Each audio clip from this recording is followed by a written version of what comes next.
அகிலங்களின் அதிபதி, நியாய தீர்ப்பு நாளின் நாயகன், எல்லாம் வல்ல அல்லாஹ்வுக்கே அனைத்து புகழும். அவனது அன்பும் அருளும் சாந்தியும் சமாதானமும் வற்றா பெருங்கருணையும் உலகிலே தோன்றிய அனைத்து நபிமார்களின் மீதும் அவர்களிலே இறுதியாக வந்த நம்முடைய தலைவர், நமது உயிரினும் மேலான முஹம்மது ரசூலுல்லாஹ் ஸல்லல்லாஹு அலைஹி வஸல்லம் அவர்களின் மீதும் அவர்களை அப்படியே பின்பற்றி வாழ்ந்து மறைந்த அத்துணை நல்லடியார்களின் மீதும் குறிப்பாக இந்த ஜும்ஆவுடைய சபைக்கு வருகை தந்திருக்கக்கூடிய இன்னும் வர இருக்கக்கூடிய அனைவரின் மீதும் என்றென்றும் என்று நிலவட்டுமாக என்ற துஆவோடு இந்த ஜும்ஆவுடைய உரையை ஆரம்பம் செய்கின்றோம். கண்ணியத்திற்கும் பெருமதிப்பிற்கும் மரியாதைக்கும் உரிய எல்லாம் வல்ல அல்லாஹ்வின் அடியார்களே, சகோதர சகோதரிகளே, அல்லாஹ் ரப்புல் ஆலமீன் அல் குர்ஆனினுடைய 3வது அத்தியாயம் 185வது வசனத்திலே கூறுகின்றான், குல்லு நஃப்ஸின் ذائقத்துல் மௌத், ஒவ்வொரு உயிரும் மரணத்தை சுவைத்தே தீரும் என்று இந்த உலகத்திலே பிறந்த யாராக இருந்தாலும், எந்த மனிதராக இருந்தாலும் தன்னுடைய வாழ்நாளை முடிக்கக்கூடிய மரணத்தை அவர் சுவைத்துதான் ஆக வேண்டும். மரணம் அவரை அடையத்தான் செய்யும் என்று இறைவன் சொல்லி காட்டுகிறான். அந்த அடிப்படையில் முஸ்லிம்களாக இருக்கக்கூடிய நாம் ஒவ்வொருவரும் நம்முடைய இந்த உலக வாழ்க்கையிலே நம்முடைய மரண நேரத்தை எதிர்நோக்கி கொண்டுதான் வாழ்ந்து கொண்டிருக்கிறோம். எப்ப வேணா மரணம் வரலாம் என்ற சிந்தனை நம்ம எல்லோருக்கும் இருக்கத்தான் செய்கின்றது. அப்படிப்பட்ட அந்த மரண நேரத்திலே சில நல்லவர்களிடத்திலே, நல்ல அடியார்களிடத்திலே உயிரை பறிக்கக்கூடிய வானவர்கள் சில செய்திகளை சொல்லி அவருடைய உயிரை பறிப்பார்கள் என்று இறைவன் குர்ஆனிலே சொல்லி காட்டுகின்றான். யார் அந்த நல்லவர்கள், எப்படிப்பட்டவர்கள் என்றால் 41வது அத்தியாயம் 30வது வசனம், இன்னல்லதீன காலு ரப்புனல்லாஹு தும்மஸ்தகாமு, என்னுடைய இறைவன் அல்லாஹ் தான் என்று சொல்லி தும்மஸ்தகாமு, அதிலே உறுதியாக நின்றவர்கள், அல்லாஹ்க்கு யாரையும் இணை வைக்காம, இறைவனுடைய கட்டளைக்கு மாற்றமாக நடக்காம, அல்லாஹ்வுடைய நேசத்தை மட்டுமே எதிர்பார்த்து தும்மஸ்தகாமு, அதிலே உறுதியாக நின்றவர்களிடத்திலே தத்தனஸ்ஸலு அலைஹிமுல் மலாயிகா, வானவர்கள் இறங்கி வருவார்கள். அந்த மரண நேரத்திலே அந்த நல்ல அடியாரிடத்திலே கொள்கையில உறுதியோடு இருந்த அந்த நபரிடத்திலே சொல்வார்கள், அல்லா தஹாஃபு, நீங்கள் அஞ்சாதீர்கள், வலா தஹ்ஸனு, கவலைப்படாதீர்கள், வ அப்ஷிரு பில் ஜன்னத்தி அல்லதி குன்தும் துஅதுன், உங்களுக்கென்று வாக்களிக்கப்பட்ட சொர்க்கத்தை குறித்து நீங்கள் மகிழ்ச்சி அடையுங்கள் என்று சில நல்லவர்களிடத்துல மரண நேரத்திலே வானவர்கள் இந்த நல்ல செய்தியை சொல்வார்கள் என்று அல்லாஹ் ரப்புல் ஆலமீன் நமக்கு திருமறை குர்ஆன்ல சொல்லி காட்டுகிறார். இப்படிப்பட்ட மரணம், இது போன்ற ஒரு சம்பவம் தான் நம்முடைய மரணத்துல நடக்க வேண்டும் என்று இங்கே வந்திருக்கக்கூடிய இன்னும் வர இருக்கக்கூடிய எல்லா ஆண்களுக்கும் எல்லா பெண்களுக்கும் இதுதான் விருப்பம். ஆனால் இந்த மரணம் நம்மை இது போன்ற நல்ல நிலையில சொர்க்கத்திற்கு நன்மாராயம் கூறப்படக்கூடிய நிலையில அடைய வேண்டும் என்று சொன்னால் அதற்கென்று இறைவன் மிக முக்கியமான ஒரு கண்டிஷனை வைத்திருக்கிறான். எந்த கண்டிஷன் என்றால், இந்த உலகத்திலே நீ வாழும் பொழுது ஹிஸ்புல்லாஹ், அல்லாஹ்வுடைய படையினால் நீ வாழ்ந்தாய் என்று சொன்னால், அல்லாஹ்வுடைய படையில இணைந்தவனாக நீ வாழ்ந்தாய் என்று சொன்னால், உனக்கு கண்டிப்பாக மரண நேரம் இது போன்ற நல்ல சூழ்நிலையில் தான் அமையும் என்பதில் எந்த மாற்று கருத்தும் இல்லை என்று இறைவன் நமக்கு சொல்லித் தருகின்றான். அந்த அடிப்படையில் இந்த ஜும்ஆவுடைய உரையில் ஹிஸ்புல்லாஹ், அல்லாஹ்வுடைய படை என்பது தொடர்பான உங்களுக்கும் எனக்கும் பயனளிக்கக்கூடிய சில செய்திகளை உங்களிடத்திலே நான் பகிர்ந்து கொள்ள ஆசைப்படுகின்றேன். அது என்ன ஹிஸ்புல்லாஹ், இது தொடர்பாக இறைவன் குர்ஆன்ல மிக அற்புதமாக மிக அழகாக சொல்லித் தருகின்றான். அல் குர்ஆனினுடைய 58வது அத்தியாயம் 22வது வசனம். யாரெல்லாம் அல்லாஹ்வுடைய படையினராக ஆக முடியும் என்பதை இறைவன் மிக தெளிவாக சொல்லுகின்றான். ஒரு பெரிய வசனம், வாய்ப்பு இருந்ததுன்னா கட்டாயமாக எடுத்து படித்து பாருங்க. 58வது அத்தியாயத்தினுடைய 22வது வசனம் இறைவன் பேசுகின்றான். லா தஜிது கௌமை யுமினு பில்லாஹி வல் யௌமில் ஆகிர். அல்லாஹ்வையும் மறுமை நாளையும் ஏற்றுக்கொண்ட ஒரு முஸ்லிம் எப்படிப்பட்டவனாக இருப்பான் தெரியுமா? யுவாதுன மன் ஹாதல்லாஹு வ ரசூலுஹு. அல்லாஹ்வுக்கும் அவருடைய தூதருக்கும் எதிராக இந்த உலகத்திலே யாரெல்லாம் நடக்குகின்றார்களோ அப்படிப்பட்ட நபர்களை அந்த முஸ்லிம் லா தஜிது ஒருபோதும் நேசிக்க மாட்டான். மிக முக்கியமான அடிப்படை இந்த வசனத்தில். ஒரு முஸ்லிம் எப்படிப்பட்டவனாக இருப்பான்னா, இந்த உலகத்துல யாரெல்லாம் அல்லாஹ்வுக்கும் அவருடைய தூதருக்கும் கட்டுப்பட மறுக்கின்றார்களோ, அந்த கட்டளைக்கு மாற்றமாக நடக்கின்றார்களோ, அப்படிப்பட்ட நபர்களை அந்த முஸ்லிம் நேசிக்கவே மாட்டான். அந்த நபர்கள் உளவு காணோ ஆவாகவும் அவருடைய பெற்றோர்களாக இருந்தாலும், அபனாகவும் அவருடைய பிள்ளைகளாக இருந்தாலும், அவ் இஹ்வானவும் அவருடைய கூட பிறந்த சகோதரர்களாக இருந்தாலும், அவ் அஷீரத்தும் அவருடைய குடும்பத்தாராக இருந்தாலும், தன்னுடைய பெற்றோர்கள், பிள்ளைகள், குடும்பத்தார்கள், சகோதரர்கள் அல்லாஹ்வுக்கு தூதருக்கு மாற்றமாக நடக்கின்றார்கள் என்று சொன்னால் அந்த முஸ்லிம் அந்த குடும்பத்தாரை ஒருபோதும் நேசிக்க மாட்டான். யார் இந்த கொள்கை உறுதியோடு இருக்கின்றார்களோ, யார் இப்படிப்பட்ட முஸ்லிம்களாக இருக்கின்றார்களோ, உலாயிக கதவ ஃபீ குலூபிஹிமுல் ஈமான், அவருடைய உள்ளங்களிலே இறைவன் ஈமான் என்ற முத்திரையை மிக ஆழமாக பதித்து விட்டான். அவர்கள்தான் உண்மையான ஈமான்தாரிகள். வஅய்யதுஹும் பிரூஹின் மின்ஹு. அப்பேற்பட்ட ஈமான்தாரிகளை என்னுடைய ரூஹாக இருக்கக்கூடிய ஜிப்ரீல் அலைஹிஸ்ஸலாம் அவர்களின் மூலமாக நான் பலப்படுத்துகின்றேன். வயுதுகிலுஹும் ஜன்னாத்தின் தஜ்ரி மின் தஹ்திஹல் அன்ஹார். இந்த ஈமான்தாரிகள் தான் சொர்க்க சோலைகளிலே இருப்பார்கள். அதனுடைய கீழ் பகுதிகளிலே ஆறுகள் ஓடிக்கொண்டிருக்கும். காலிதீன ஃபீஹா. அந்த சொர்க்கத்திலே அவர்கள் என்றென்றும் நிரந்தரமாக தங்குவார்கள். ரலியல்லாஹு அன்ஹும் வலது அன்ஹு. இவர்களை இப்படிப்பட்ட ஈமான்தாரிகளை அல்லாஹ் பொருந்திக் கொண்டான். அவர்களும் அல்லாஹ்வை பொருந்திக் கொண்டார்கள். உலாயிக ஹிஸ்புல்லாஹ். இவர்கள்தான் அல்லாஹ்வுடைய படையினர், இவர்கள்தான் அல்லாஹ்வுடைய ராணுவத்தினர். அலா நீங்கள் அறிந்து கொள்ளுங்கள், இன்ன ஹிஸ்பல்லாஹி ஹுமுல் முஃப்லிஹூன். அல்லாஹ்வுடைய படையினர் தான் இம்மையிலும் சரி மறுமையிலும் சரி வெற்றியாளர்கள் என்று சொல்லி யார் அல்லாஹ்வுடைய படையினர் என்பதை இறைவன் மிக ஆழமாக மிக தெளிவாக சொல்லித் தந்திருக்கிறான். இந்த வசனத்தை மேலோட்டமாக படித்துட்டு கடந்து சென்றுட்டோம்னா இதனுடைய கருத்தாரத்தை நம்மால் புரிய முடியாது. இந்த வசனத்தை சிந்தித்து பார்க்க ஆரம்பித்தோம் என்று சொன்னால் எந்த அளவிற்கு ஒரு முஸ்லிமிடத்தில் கொள்கை உறுதி இருக்க வேண்டும் என்பதை வசனம் தெளிவாக சொல்கின்றது. இந்த உலகத்திலே மனிதர்கள் பாசத்திற்கு அடிமையானவர்கள். அதுவும் தன்னுடைய தாயிடத்துல, தந்தை இடத்துல, பிள்ளை இடத்துல, மனைவி இடத்துல, சகோதரரிடத்துல, இன்னும் பிற குடும்பத்தினிடத்துல அதிகமாக பாசம் காட்டக்கூடியவனாக, நேசம் கொள்ளக்கூடியவனாக மனிதன் இருப்பான். அந்த நிலையில மார்க்கமா குடும்பமா, அல்லாஹ் ரசூலா குடும்பமா என்று வரும் பொழுது குடும்பத்தாரை தவிர்த்து வேற யாராவதுனா அவங்களை தவிர்த்துடுவோம், அது பிரச்சனை இல்லை, அதுல முஸ்லிம் உறுதியாக தான் இருப்பான்.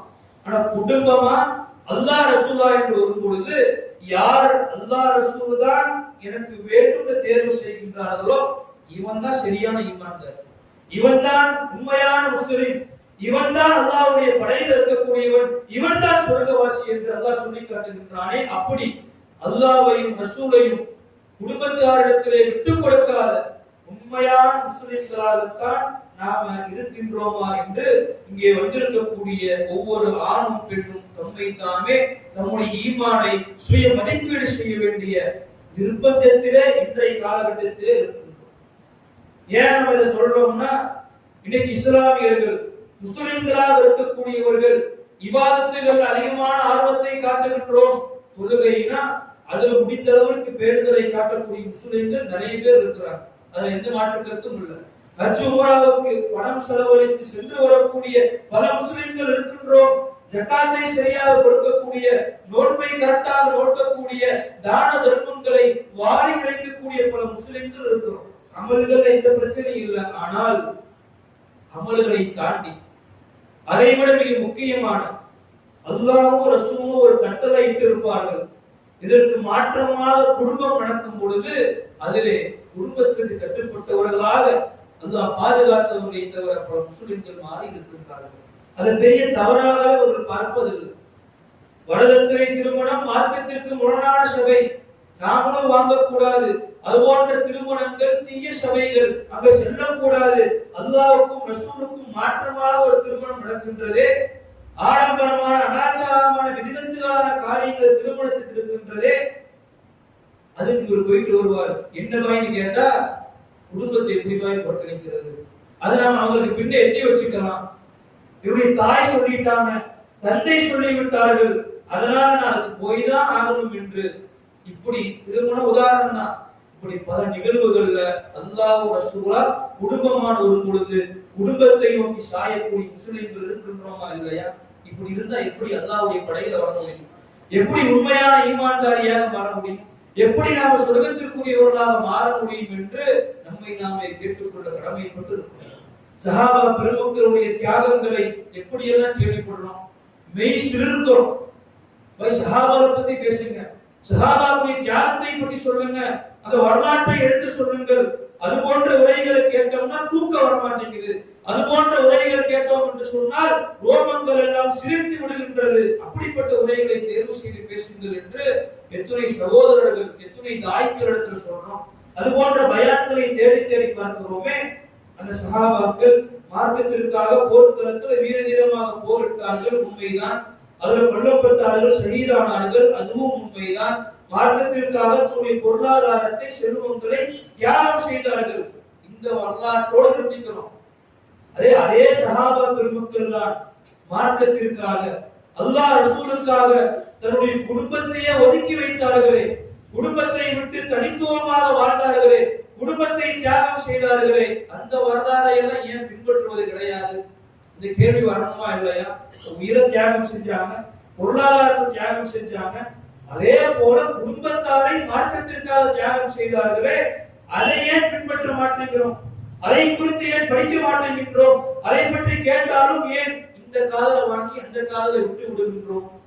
ஏன்னா குடும்பம் ஒரு பொழுது சஹாபாவுடைய தியாகம் நமக்கு கண்ணுக்கு தெரிவதில்லை, நபிகளாருடைய சொல் நமக்கு கண்ணுக்கு தெரிவதில்லை, அல்லாஹ்வுடைய கட்டளை நமக்கு கண்ணுக்கு தெரிவதில்லையே.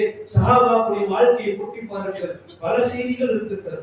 அதுல சஅத் பின் அபி வக்காஸ் ரலியல்லாஹு அன்ஹு அவர்கள் ஒரு சம்பந்தமான செய்தி முஸ்லிம்ல 4789 என்ற இலக்கத்திலையும் திருமதி என்ற ஹதீஸ் நூல்லையும் பதிவு செய்யப்பட்டிருக்கின்றது. அந்த ரெண்டு செய்தியும் நாம கம்பைன் பண்ணி பார்த்தோம்னா எப்பேற்பட்ட ஒரு உறுதியான ஈமான் என்பதை மிக ஆழமாக புரிந்து கொள்ளணும். இவர் இஸ்லாத்தை ஏற்றுக்கொள்கின்றார். இவருடைய தாயார் உம்மு சஅத் அவர்கள் இஸ்லாத்தை ஏற்றுக்கொள்ளல. இந்த தாயார் பாருங்க, மகனிடத்துல எப்படி இந்த மார்க்கத்தை விட்டு வெளியேற வேண்டும் என்று வற்புறுத்துகின்றார் என்றால், மகனே, நீ இஸ்லாத்தை ஏற்றுக்கொண்டிருப்பது எனக்கு பிடிக்கல. நீ அதை ஏற்றுக்கொண்டிருப்பதன் காரணத்தினால் நான் நோவினை செய்யப்படுகின்றேன், நான் துன்பத்துக்கு ஆளாக்கப்பட்டிருக்கின்றேன். நீ எந்த இஸ்லாத்தை ஏற்றுக்கொண்டிருக்கின்றாயோ அது உனக்கு என்ன கட்டளையிடுகின்றது? தாய் சொன்னா கட்டுப்படணும் சொல்லுதா இல்லையா? தாயை மீறி சீங்கிற வார்த்தையை கூட சொல்லக்கூடாது என்று சொல்லியிருக்குதா இல்லையா? இப்ப நான் உனக்கு கட்டளையிடுறேன், இஸ்லாத்திலிருந்து நீ வெளியேறு, அதுக்கு நீ கட்டுப்படணும்னு சொன்னதுமே சஅத் பின் அபி வக்காஸ் அவர்கள் சற்று ஆடி போய் விடுகின்றார். ஏன்னா அந்த மக்களுக்கு இஸ்லாம் நம்மை போல முழுமையாக ஒரேடியாக வழங்கப்படல, கொஞ்சம் கொஞ்சமாக தான் கொடுக்கப்பட்டது. தாயார் இப்படி சொன்னதுமே மார்க்கத்தை விட்டுறணுமா, அதில் உறுதியாக இருக்கணுமா, அவருக்கு பிடிமானம் கிடைக்கிறது. நபிகளுடைய சபைக்கு செல்கின்றார், சம்பவத்தை எடுத்து வைக்கின்றார். அல்லாஹ் ரப்பல் ஆலமீன் திருமறை குர்ஆன்ல சஅத் பின் அபி வக்காஸ் உடைய சம்பவத்தை முன்னிட்டு 31வது அத்தியாயம் சூரத்துல் லுக்மானினுடைய 14 மற்றும் 15 ஆகிய வசனங்களை இறக்கி வைக்கின்றான். தாயினுடைய கண்ணியத்தை பற்றி எல்லாம் சொன்ன பிறகு அடுத்ததாக சொல்லுவார், பலா துதினுமா, அவங்க உங்களுக்கு மார்க்கத்திற்கு எதிராக ஏதாச்சும் தவறாக கட்டளையிட்டாங்க என்று சொன்னால் நீங்க அதுக்கு கட்டுப்படக்கூடாது என்று சொன்ன பிறகுதான் சஅத் பின் அபி வக்காஸ் அவர்கள் தாயினுடைய இந்த சொல்லுக்கு நான் கட்டுப்பட முடியாதுன்னு வர்றார். உடனே தாயார், அப்படி என்றால் நான் அதுவரை சாப்பிட மாட்டேன், குடிக்க மாட்டேன் என்று கிட்டத்தட்ட 3 நாட்கள் சாப்பிடாமல் குடிக்காமல் இருக்கின்றாங்க. ஒரு கட்டத்திலே மயக்கமுற்று விழுகின்றார்கள். இன்னொரு மகன் தாய்க்கு தண்ணீர் புகுத்தி தாயை எழுப்பி விடுகின்றார். சஅத் பின் அபி வக்காஸ் அவர்கள் சொல்லி காட்டுகின்றார், தாயே எதை வேணாலும் கேளுங்க, ஆனால் கொள்கையினுடைய விஷயத்துல மட்டும் எந்த காம்ப்ரமைஸும் கிடையாது. ஒருவேளை நீங்கள் சாப்பிடாமல் தண்ணீர் குடிக்காமல் ஒரு முறை உயிரிழந்து மீண்டும் இறைவன் உயிர் கொடுத்து இப்படி 100 முறை இறைவன் உங்களுக்கு உயிரை கொடுத்து நீங்கள் சாப்பிடாமல் தண்ணீர் குடிக்காமல் இருந்தாலும் சரி, இந்த மார்க்கத்தை விட்டு நான் வெளியே வர மாட்டேன் என்று சொல்லி தன்னுடைய தாயாரிடத்துல உறுதிபட சொல்வார் என்று சொன்னால் எப்பேற்பட்ட ஈமான் இது நம்முடைய வாழ்க்கையில வரும். இன்னைக்கு திருமணத்துடைய சந்தர்ப்பத்துல பல தாய்மார்கள் பல தந்தைமார்கள் வரதட்சணை வாங்குமாறு சொல்லுவாங்க. டைரக்டா இல்லாட்டினா கூட வரதட்சணை இல்ல பாய் அன்பளிப்புதான் சொல்லுவோம். இங்கே இப்பதான் மணமகன் யோசிக்கும். அத்தனை ஆண்டு காலம் தாய் தந்தை பல கட்டளைகளை இட்டு இருப்பாங்க, அதை இவர் கேட்டிருக்க மாட்டார். ஆனா அன்பளிப்பு தானே, ஒரு கார் தானே, ஒரு பைக் தானே வரும் பொழுது உலக ரீதியான ஆசை கொண்டு அதற்கு கட்டுப்படக்கூடிய மகன்களை பார்க்கிறோம். இங்கதான் எதிர்த்து நிற்கணும். இப்படி பெண் வீட்டாரிடத்திலிருந்து திருமண நேரத்திலே அன்பளிப்பாக வாங்குவதை கூட மார்க்கம் அனுமதிக்கல. சிறப்புக்குரிய காரியம் கிடையாது. ஆகையால் இது அல்லாஹ்வுக்கு ரசூலுக்கு மாற்றமாக இருக்கின்றது. இப்படிப்பட்ட நிலையில் நான் திருமணம் செய்ய மாட்டேன் எத்தனை பிள்ளைகள் இருக்கிறோம். இது போன்ற திருமண சபைகளுக்கு நீங்கள் அழைத்தீர்கள் என்று சொன்னால் அது எவ்வளவு நெருங்கிய உறவாக இருந்தாலும் நான் வரமாட்டேன் எத்தனை பிள்ளைகள் இருக்கிறோம். அவங்களுக்கு எல்லாம் இது சஅத் பின் அபி வக்காஸ் அவர்கள் மிகப்பெரிய முன்மாதிரி. அதே போல இன்னொரு சஹாபி அபு உபைதா இப்னுல் ஜர்ராஹ் ரலியல்லாஹு அன்ஹு அவர்கள் பத்ருடைய யுத்தக்களம், இந்த பக்கம் முஸ்லிம்கள் எதிரிகள் குறைஷிகள்ல முஸ்லிம்களுடைய சொந்தக்காரங்க பாதி பேர் தான் அங்க இருக்கிறாங்க. இதுல போர்க்களத்துல கடுமையான போர் நடைபெற்றுக் கொண்டிருக்கின்றது. எதிரிகள் ஒரு மனிதர் அல்லாஹ்வுக்கு ரசூலுக்கு எதிராக கடுமையான சொல்லை பேசிக்கொண்டு மிக மூர்க்கத்தனமாக எதிரிகள் ஒருத்தர் போரிட்டுக் கொண்டே இருக்கிறார். இந்த அபு உபைதா அவர்கள் அந்த மனிதரை பார்த்து விலகி போயிட்டே இருக்கார். ஆனா ஒரு கட்டத்துல அவர் அல்லாஹ்வுக்கு ரசூலுக்கு எதிராக கடுமையாக பேசுகின்றார். அபு உபைதா இப்னுல் ஜர்ரா அவர்கள் அந்த மனிதரை வெட்டி கொலை செய்து விடுகின்றார்கள். வெட்டியது யாரு தெரியுமா? அந்த ஜர்ரா என்பவர் இந்த அபு உபைதாவுடைய தந்தை என்று சொல்லி வரலாற்று நூல்களில் பதிவு செய்யப்படுகின்றது. என்று சொன்னால் அல்லாஹ்வுக்கு ரசூலுக்கு மாற்றமாக எதிரில தந்தை இருக்கிறாரா, போர்க்களத்துல தந்தையாக இருந்தாலும் அல்லாஹ்வுக்கு ரசூலுக்கு மாற்றமா நான் வெட்டி சாய்க்கின்றேன் என்று வந்தார் என்று சொன்னால் இதுதான் அல்லாஹ்வுடைய படைகளுக்கான முன்மாதிரி. அல்லாஹ்வுக்கு ரசூலுக்கு எதிராக குடும்பத்தார் இருந்தாலும் சரி, அவங்களிடத்துல எந்த காம்ப்ரமைஸும் கிடையாது என்பதுல இந்த சஹாபி மிகப்பெரிய படிப்பனையாக இருக்கின்றார். இப்படி குடும்பத்தை தியாகம் செய்த சஹாபாக்கள் பலர் இருக்கின்றார்கள். அபூபக்கர் சித்திக் ரலியல்லாஹு அன்ஹு அவர்கள் அதே பத்ர் யுத்தக்களம், இவர் தந்தை ஆப்போசிட்ல மகன் அப்துல் ரஹ்மான் அவர்கள் இருக்கின்றாங்க. இந்த பத்ர் யுத்தக்களம் முடிந்து அப்துல் ரஹ்மான் அவர்கள் இஸ்லாத்தை ஏற்ற பிறகு தந்தை என்று சொல்றார், தந்தையே பத்ர் யுத்தக்களத்துல நம்ம போராட்டம்ல பல முறை உடைய வாழுக்கரையே நீங்கள் வந்தீர்கள், நீங்களுடைய தந்தை என்ற காரணத்தினால் நான் உங்களை வெட்டல என்று சொல்லி அவர் சொல்கின்றார். அந்த நேரத்திலே தந்தை அபூபக்கர் சித்திக் ரலியல்லாஹு அன்ஹு அவர்கள் மகனுக்கு பதில் சொல்கின்றார், லா கின்னக லவ் தனௌத மின்னி மா சஃபஹத அன்க.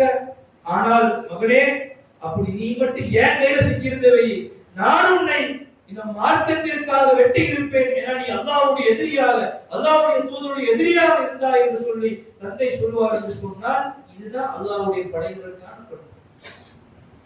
உமர் பின் கத்தாப் ரலியல்லாஹு அன்ஹு அவர்கள் பத்ருடைய யுத்தக்களம் முடிவு பெறுகின்றது. போர் கைதிகளை எல்லாம் பிடித்து வைத்திருக்கின்றார்கள். என்ன செய்வது என்ற ஒரு ஆலோசனையை நபிகளாரும் உமர் ரலியல்லாஹு அன்ஹு அவர்களும் அபூபக்கர் சித்திக் ரலியல்லாஹு அன்ஹு அவர்களும் செய்கிறாங்க.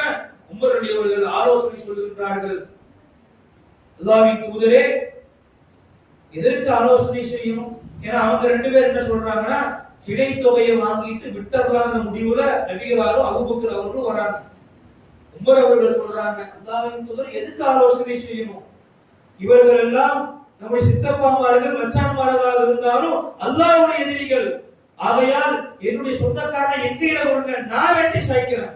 அலியுடைய சொந்தக்காரரை அவருடைய கையில கொடுங்க, அவர் வெற்றி சாய்க்கட்டும் என்று சொல்லி உமர் அலி அவர்கள் இந்த ஆலோசனை சொல்லுவாரு. நபிகளார் ஏற்க மாட்டார். அடுத்த நாள் நபிகளாருடைய சபைக்கு உமர் ரலியல்லாஹு அன்ஹு அவர்கள் போவார்கள். அந்த நேரத்தில் நபிகளாரும் அபூபக்கர் சித்திக் ரலியல்லாஹு அன்ஹு அவர்களும் அழுது கொண்டிருக்கிறார்கள். உமர் அவர்கள் சென்று என்ன காரணம்னு கேட்பாங்க. ரெண்டு பேராலும் சொல்ல முடியல. திரும்ப உமர் அவர்கள் சொல்வார்கள், அல்லாஹ்வின் தூதரே, என்ன காரணம்னு சொன்னீங்க என்றால் நானும் கூட சேர்ந்து அழுவேன், இல்லை என்றால் அழுவதை போலாவது நான் நடிப்பேன்னு சொன்னதுமே நபிகள் நாயகம் ஸல்லல்லாஹு அலைஹி வஸல்லம் அவர்கள் உமர் அவர்களிடத்தில் சொல்றாங்க, உமர் அவர்களே, நேற்று நீங்கள் சொன்ன கருத்து பிரகாரம் தான் இறைவன் திருமறை குர்ஆன்ல வசனத்தை இறக்கி இருக்கின்றான். நபிகளாரை கண்டிக்கக்கூடிய விதத்தில் அந்த வசனம் இறக்கப்பட்டதாக திருமறை குர்ஆனுடைய 8வது அத்தியாயத்தில் அந்த வசனங்களை நாம் பார்க்க முடியும். சஹாபாக்களை பொறுத்தவரை மார்க்கமா குடும்பமா என்று வந்து விட்டது என்று சொன்னால், குடும்பத்தில் யார் சொன்னாலும் சரி, நான் குடும்பத்தாரை தியாகம் செய்ய தயாராக இருக்கின்றேன் என்று சஹாபாக்கள் நின்றார்கள் என்று சொன்னால், இந்த தியாகம் உடைய கற்றுக்கப்படலையா? இதுதானே ஒரு முஸ்லிமுடைய உள்ளத்துல முதல்ல இருக்கணும். கொள்கையில ஃபர்ஸ்ட் உறுதியாக இருக்கணும். பிறகுதான் இபாதத்தெல்லாம். எவ்வளவு இபாதத்துகளை செய்தாலும், எத்தனை தான தர்மங்களை வாரி வழங்கினாலும், இந்த ஈமானிய உறுதி இல்லை என்று சொன்னால் அந்த இபாதத்துகள் எல்லாம் பயனளிக்காமல் போய்விடும் என்பதில் எந்த மாற்றத்திற்கும். இன்னைக்கு இஸ்லாமிய குடும்பங்களை நாம் எடுத்து பார்க்கிறோம். வீட்டில் எத்தனை விதமான விதத்தான அனாச்சாரங்கள், சுன்னத்து கல்யாணம் என்று அங்க ஒரு விதத்து நடக்கின்றது, குடும்பத்தார் நடத்துறாங்க, அதுக்கு போகக்கூடாதுன்னு தெரியும். ஆனால் அது இன்னமை குடும்பத்தார் கூப்பிட்டாங்க, எப்படி போகாமல் இருப்பது? போகக்கூடிய எத்தனை மக்களை பார்க்கிறோம். பர்த்டே ஃபங்க்ஷன் மாற்று மத கலாச்சாரத்தை பிள்ளைகளுக்காக நடத்துகின்றாங்க. என்னுடைய குடும்பம், என்னுடைய தங்கையுடைய மகனுக்கு பர்த்டே, இதெல்லாம் போயிட்டு வரேன். திருமண ஆனிவர்சரி, அதை கிராண்டாக பல முஸ்லிம்கள் கொண்டாடுகின்றார்கள். அந்த குடும்ப நிகழ்வுகளை கலந்து கொள்கின்றோம். இப்படி பல வகையான பெருமத கலாச்சாரங்கள் போறோமா இல்லையா? எப்படி போவாங்க ஒரு முஸ்லிம்? ஒரு முஸ்லிம் இதற்கு போலாமா? இது போன்ற சூழல் வரும்பொழுது குடும்பத்தை புறக்கணிப்பவன் தான் சரியான முஸ்லிம். இது போன்ற சூழல் வருதா, சொத்து பிரச்சனை வருது, விட்டுக் கொடுப்பவன் சரியான முஸ்லிம். சரியான முறையில் உரிமை கொள்பவன் அந்த நேரத்தில் சரியான முஸ்லிம். ஆனா அங்க சண்டை போட்டுட்டு இருப்பான், அதற்காக வேண்டி பேசாம இருப்பான்.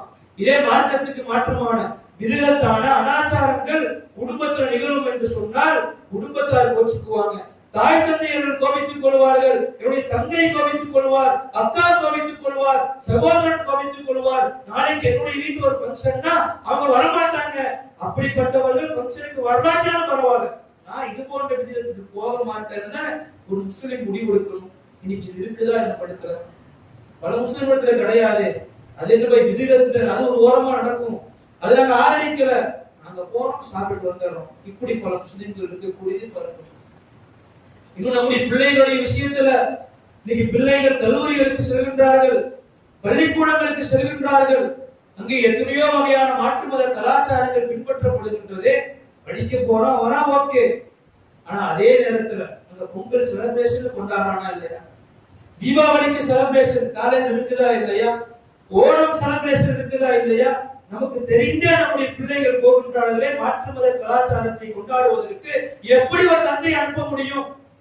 அவனுக்கு அறிவுரை சொல்ல வேண்டாமா? அவனை தடுத்து நிறுத்த வேண்டாமா? அதை மீறி நீ போனா என்று சொன்னால் உன வீட்டுக்குள்ள விடமாட்டேன்னு சொல்லுவன் தானே சரியான முஸ்லிமான தந்தையாக இருக்க முடியும். அதுதான் ஒரு முஸ்லிமான ஈமான்தாரிக்கு அழகு.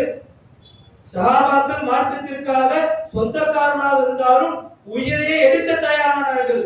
உயிரெல்லாம் எடுக்க வேண்டாம், மார்க்கத்துக்கு மாற்றமா என் பிள்ளை நடக்கிறானா, என் பெற்றோர்கள் நடக்கின்றார்களா, என் மனைவி நடக்கின்றார்களா, இதை நான் உண்மையாக கண்டிக்கின்றேன். இது போன்ற நிகழ்வுகளை நான் ஆதரிப்பதில்லை. இப்படி செய்யக்கூடியவங்களுக்கு ஒரு முறை சொல்லுவேன், 2 முறை சொல்லுவேன், அதிகபட்சம் 3 முறை சொல்லுவேன். கேட்கலையா அவங்களை வெறுத்து ஒதுங்கி தனித்துவமாக வாழ்வேன் என்ற முடிவுகள் எத்தனை முஸ்லிம்கள் இருக்கின்றோம். நம்மை நாமே கேட்டுக்கொள்வோம். அல்லாஹ் ரப்பல் ஆலமீன் எந்த அளவிற்கு சொல்லுகின்றான் என்று சொன்னால், நூஹ் நபி அலைஹிஸ்ஸலாம் அவருடைய மகனார் மிகப்பெரிய வெள்ளத்திலே அழிக்கப்படுகின்றார்கள். அந்த நேரத்திலே நூஹ் அலைஹிஸ்ஸலாம் அவர்கள் அல்லாஹ்வை அழைக்கின்றார்கள், சொல்லிக்காட்டுகின்றார்கள், ரப்பி இன்னி இப்னி மின் அஹ்லி, இறைவா இதோ என்னுடைய மகன், என்னுடைய குடும்பத்தை சார்ந்தவன், என்னுடைய கண் முன்னாலே அழிக்கப்படுகின்றானே கேட்டதுமே இறைவன் திரும்ப நூஹ் நபி அலைஹிஸ்ஸலாம் அவர்களை கண்டிக்கின்றான். யா நூஹ், நூஹே, இன்னஹு லைஸ மின் அஹ்லி. அந்த மகன் அவன் இருக்கின்றானே அவனுடைய குடும்பத்தார் கிடையாது. ஏன்? அவன் அல்லாஹ்வுக்கு மாற்றமாக நடந்தவன், இந்த மார்க்கத்தை ஏற்றுக்கொள்ளாதவன். நீ அவன் சொல்லிட்ட, அவன் கேட்கல, அவன் குடும்பத்தாரே கிடையாது என்று தான் பெற்றெடுத்த மகனை உடைய குடும்பத்தார் கிடையாது நீ இறைவனே துண்டிப்பான் என்று சொன்னால், மார்க்கத்துக்கு மாற்றமாக, அல்லாஹ்வுக்கு ரசூலுக்கு மாற்றமாக குடும்பத்துல யார் இருந்தாலும் சரி சொல்லி பார்க்கணும். திருத்தக்கூடிய நிலையில இருந்தோம் என்று சொன்னால் திருத்த முயற்சி செய்யணும். கேட்கலையா, அல்லாஹ்வுக்காகவும் தூதருக்காகவும் உன்னை வெறுக்கின்றேன் என்று சொல்பவன் தான் ஆகச் சிறந்த முஸ்லிமாக இருக்க முடியும். அவன்தான் ஹிஸ்புல்லாஹ், அல்லாஹ்வுடைய படையில சேர முடியும், அல்லாஹ்வுடைய ராணுவத்தில சேர முடியும். அல்லாஹ் அறிந்து கொள்ளுங்கள், இன்ன ஹிஸ்பல்லாஹி ஹுமுல் முஃப்லிஹூன், அல்லாஹ்வுடைய படையினர் தான் இம்மையிலும் சரி மறுமையிலும் சரி வெற்றியாளர்கள் என்று அல்லாஹ் சொல்லி காட்டுகின்றான். ஆகையால் வந்திருக்கக்கூடிய நாம் ஒவ்வொருவரும் நம்முடைய ஈமானை மீள் பரிசோதனை செய்யுங்க. இப்படித்தான் என் ஈமான் இருக்குதா, இந்த உறுதியில் தான் இருக்கிறனா, அல்லாஹ்வுக்கும் தூதருக்கும் மாற்றமா நிகழ்வு நடக்குதா, அது எதுவாக இருந்தாலும் சரி அல்லாஹ்வும் தூதரும் சொல்லி தந்த அடிப்படையில என் வீட்டுல உடைய கூட மாற்றி போட்டிருந்தாலும், உடைமைய கலாச்சாரத்துல மாற்றம் வந்தாலும் கூட நான் அதை கண்டிப்பேன். இப்படித்தான் நாம் இருக்கிறோமா என்று ஒவ்வொரு முஸ்லிம்களும் நம்முடைய ஈமானை சோதித்து பார்க்க கடமைப்பட்டிருக்கிறோம். அதற்கு அடித்தளமாக இருக்கக்கூடிய வசனம் தான் சூரத்துல் முஜாதலா 58வது அத்தியாயம் 22வது வசனம். இன்னைக்கே வீட்டுக்கு போய் வாய்ப்பு இருந்ததுன்னா குர்ஆனை புரட்டுங்கள், அந்த வசனத்தை திரும்ப திரும்ப படியுங்கள், வாய்ப்பு கிடைக்கும் பொழுது படித்துக் கொண்டே இருங்கள். ஒவ்வொரு தடவை படிக்கும் பொழுதும் இவரையும் ஒவ்வொரு வகையான ஈமானுடைய உறுதியை நமக்கு உணர்த்துவான். அந்த எண்ணத்தோடு படியுங்க. இங்க வேணா குடும்பம்னு போலாம், இப்படியே நாம சென்றோம் என்று சொன்னால் இந்த குடும்பம் மரண நேரத்தில் நம்மை காப்பாற்றாது, வறுமையில நம்மை காப்பாற்றாது. இதற்கு மாறாக அல்லாஹ்வும் தூதரும் எனக்கு முக்கியம் என்று வாழ்ந்து குடும்பத்தார் நம்மை வெறுத்து ஒதுக்கினாலும் மரண நேரத்திலே சந்தோஷமாக உயிர் பெறுகிறோம். சொர்க்க சோலைகளிலே நாம நிரந்தரமாக தங்கலாம் என்பதை உணர்ந்து அல்லாஹ்வுடைய படையில ஒவ்வொருத்தரும் இணைய வேண்டும். அப்பேற்பட்ட வாக்கியத்தை ரஹ்மான் உங்களுக்கும் எனக்கும் உங்கள் குடும்பத்தாருக்கும் என் குடும்பத்தாருக்கும் தன் தருபுரிவானாக.